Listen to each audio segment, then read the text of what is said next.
Hi, this is Vol. You're watching a game of Warhammer Fantasy Battles. It's my Warriors of Chaos army against my opponent Nick, who is playing with his Wood Elves as normal. I don't think Nick plays any other armies apart from Wood Elves, and it's good to see his army on the tabletop again. This is at his place with his terrain and scenery. You've got the army set up. I've actually won the roll for the first turn, so started taking photos right into the first turn here.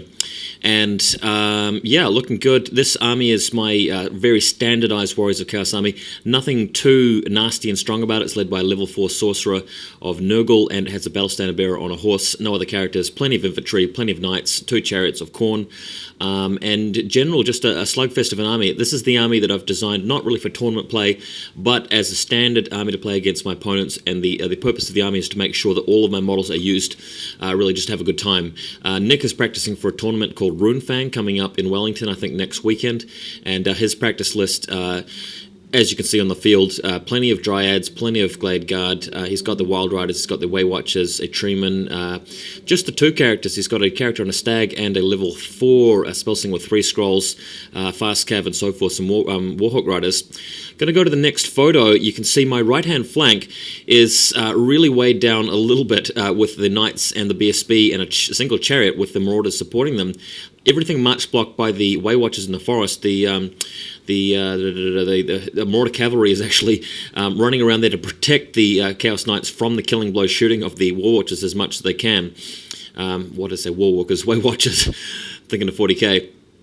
But as you can see, Nick has actually weighed down the entire flank over there with a lot of troops. He's got the Treeman, Dryads, Wild Riders, Warhawks, just about everything there that can fight, just to try and deal with my Chariot and Knights.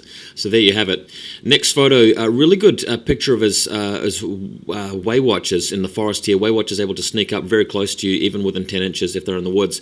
And cool models, a very cool theme for the guys. I think Way Watchers are a good choice for Wood Elves. You probably want 1 Treeman, 1 unit of Way Watchers, or maybe a Treeman and an Eagle in most cases. The Way Watchers are good. Killing blow at short range really makes them very valuable against a match like this, a Chaos.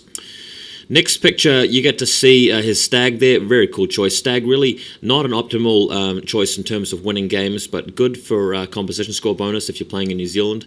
And he's got the Treeman backing him up. And his typical unit of 6, or is it 5 Wild Riders? Yeah, 6 Wild Riders with a War Banner, backed up with some Glade Guard as well. So really heavy on this flank. He's got some War Dancers in the middle of the field as well.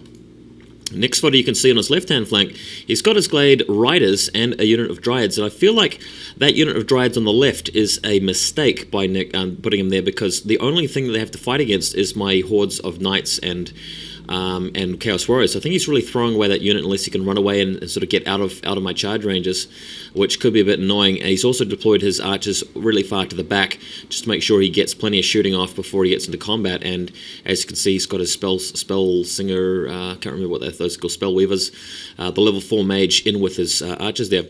Next photo, you can see me advancing in a big solid line. Most of my troops to the middle there, just walking forward as fast as they can, which isn't very fast because they're just movement 4. I've got those Knights there which have the Banner of Rage in the middle there with Frenzy, so they don't really have any juicy targets to destroy, unfortunately, in this game. So unfortunately, with deployment, you've really got to try and out-deploy your opponent. But the thing about Nick's list is that he has a lot of troops, and he can actually just tease out the deployments one by one, and then put me at a disadvantage from not having actually stuff to attack with my heavy combat units. Next picture, Nick in his turn moves around with his Glade Riders, and shoots away at my Marauders on horseback, killing most of them. This Glade Rider unit already doing very well with the shooting.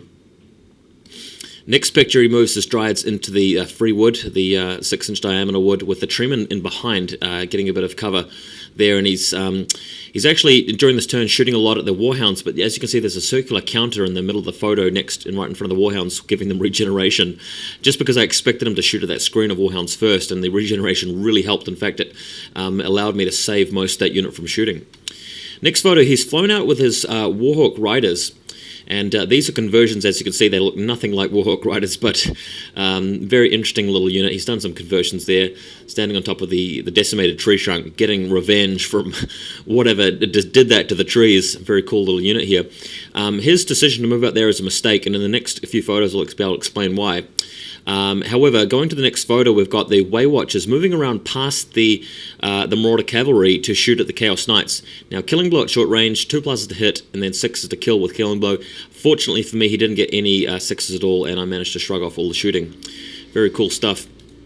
Next photo, we can see why the Warhawk Rider placement there is a mistake. The Chariot is frenzied, but what happens here is that if the Chariot on the bottom right of the photo declares a charge against the Warhawk Riders, as it has to, given the fact it's Marker Khorne, the Warhawk Riders will be able to flee over to the left, and the Chariot will end up in front of the Chaos Knights, which is good for Nick. But on the left-hand side of the photo, you can see a group of Chaos Warhounds in charge range of the Warhawk Riders. Therefore, if they declare a charge as well, the Warhawk Riders flee from the unit with the highest unit strength, which is to the right of the field, meaning that the Chariot's in a much better position, even if it fails its charge. But as the case happens, what actually happened there is the Warhawk Riders fled away from the charge, and the Chariot ran them all down because it had enough charge reach to make it to where the Warhawk Riders ended up, if that makes sense to you guys. And as you can see in the background, he's getting ready for my guys to advance, ever so slowly though. Next picture, Spellsinger over here trying to get some damage off. She's got Beast Cowers. She's taking the Law of Beasts, plugging away at that spell. Very first attempt of the battle to cast Beast Cowers on my Chaos Knights was successful, which was hugely annoying. Actually, no, it wasn't. It was not irresistible force. He threw dice at it, fairly low number, still cast it. I threw 4 dice to dispel it, rolled double ones, so it went off. That was really annoying that happened, but that's the way of it. Next photo, my destroyed unit of Marauder Cavalry, except for one guy with the horn to the bottom left, just getting in the way of the Glade Riders. In the meantime, advancing onto the hill here in the center.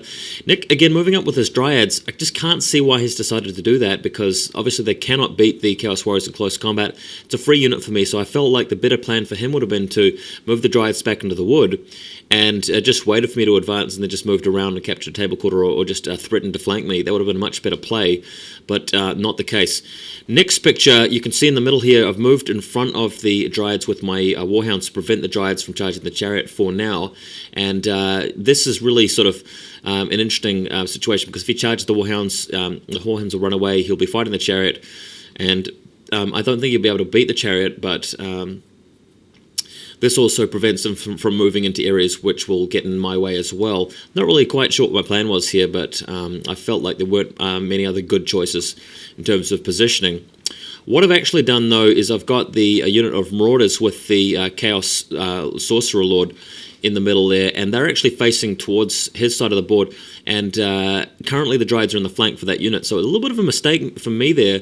I figured I'd be able to hold the Dryads off, but it's a bit risky. Very important unit with a very important character, your general, able to take a flank charge from what is essentially a combat unit, so really shouldn't have been so confident there. Probably should have just tilted them to the side a bit to prevent that flank charge. Now, just bear in mind, of course, that you still get ranks against skirmishers, so it wasn't that big a deal. Next photo, what happens here is that the Marauder Horsemen trying to charge the Way Watchers here, successfully doing so. I love this photo because you can see that guy with his javelin there looks like he's ready to just impale somebody in the eye. I was really hoping I'd be able to win this combat with a little bit of luck, but unfortunately not the case. The Way Watchers wiped me out there, and unfortunately still very annoying for them to march block my knights as well as shooting them with them killing blow, so a bit of a pain. Next photo, he's got his Wild Riders with the Stag ready over here, and the Chariot in the background has run down the Warhawk Riders and is threatening to fight against the Wild Riders. So he considered charging the Chariot at this point, but didn't really fancy his chances against such a tough opponent. Khorne Chariot's being very powerful, and decided not to attack, even though that Stag looks like it's ready for action.